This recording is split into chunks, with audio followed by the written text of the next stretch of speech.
মাঝে মাঝে হাসি যে যদি টাকা ইনকাম না করতাম তাহলে এইসব সুখের কোকিল আমার জীবনও দেখা হতো না। আমার জন্য ভালোবাসা দেখায়, আমার জন্য অনেক ভালোবাসা দেখায়, সেটা খালি পকেটে।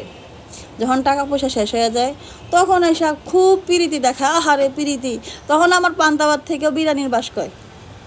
আর যখন পকেটে টাকা পয়সা থাকে তখন আমার বিরিয়ানিও পচা তরকারির মতন গন্ধ বেরোয়। সুতরাং টাকা পয়সা ইনকাম করছি বিধায় সুখের কোকিলের কুহু কুহু ডাকে উল্টা দিকে পা দেয়নি।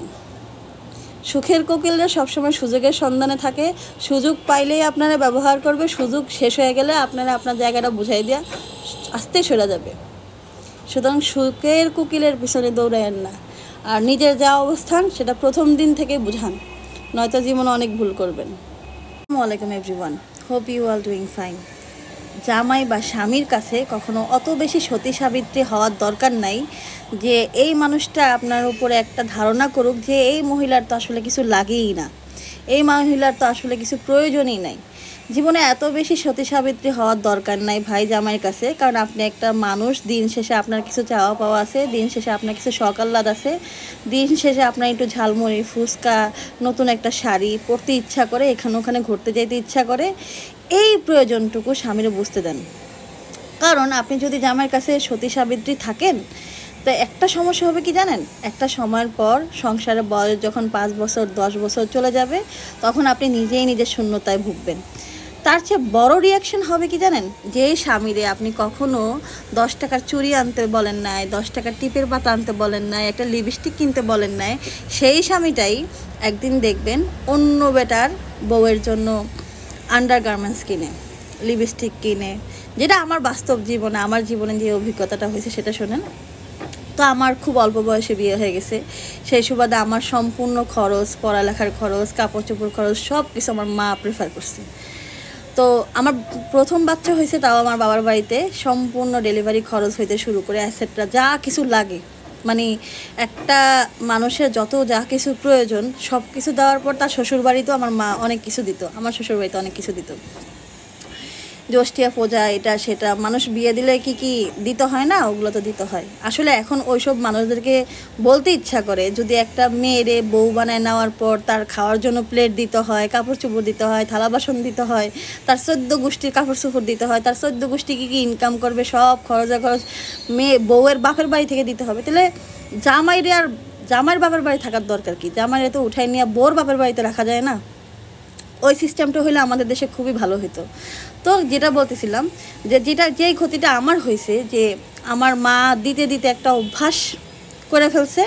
তো এই লোকটা আসলে একটা ধারণাই করে নিছে কি যে আসলে আমার কোনো কিছু প্রয়োজন পড়ে না, আমার কোনো কিছু প্রয়োজন হয় না, আমি একটা মানুষ না, আমার কোথাও ঘুরতে যেতে ইচ্ছা করে না, 10 টাকা ঝালমুড়ি ফুচকা আমারও তো খাইতে ইচ্ছা করে, বা একটা নতুন শাড়ি আমারও তো ইচ্ছা করে।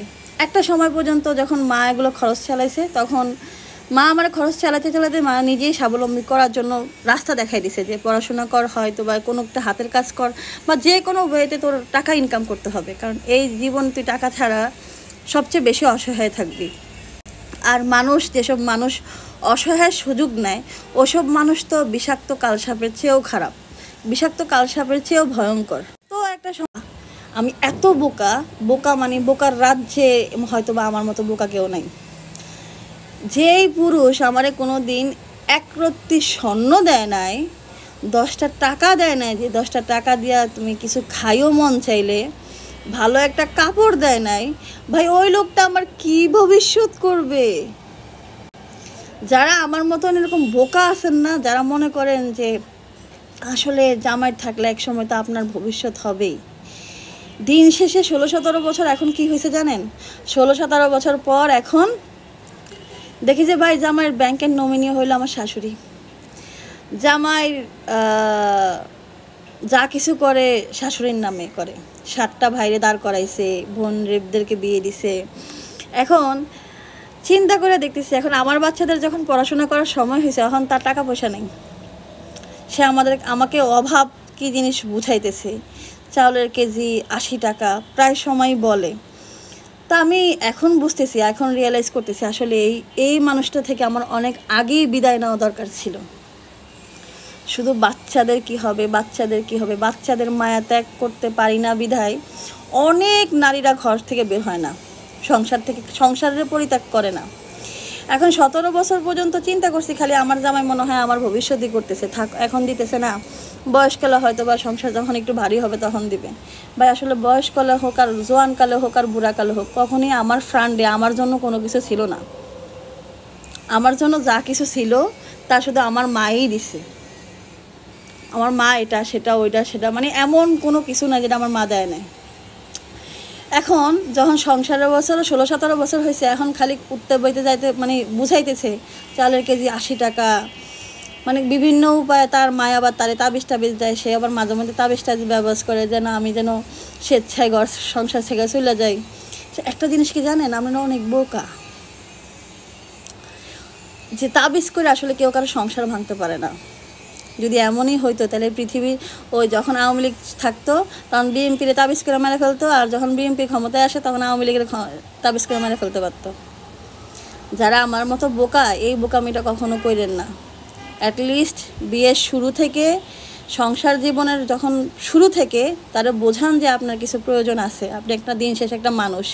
যে পুরুষেরা আপনি 10 টাকার ঝালমুড়ির কথা কখনো বলেন না, এক পাতা টিপ, এক মুঠো চুরির কথা কখনো বলেন না, এই পুরুষটাই আমার চোখে দেখা ঘরের সবার কাপড় চোপড় মার্কেটিং করতে পারছে।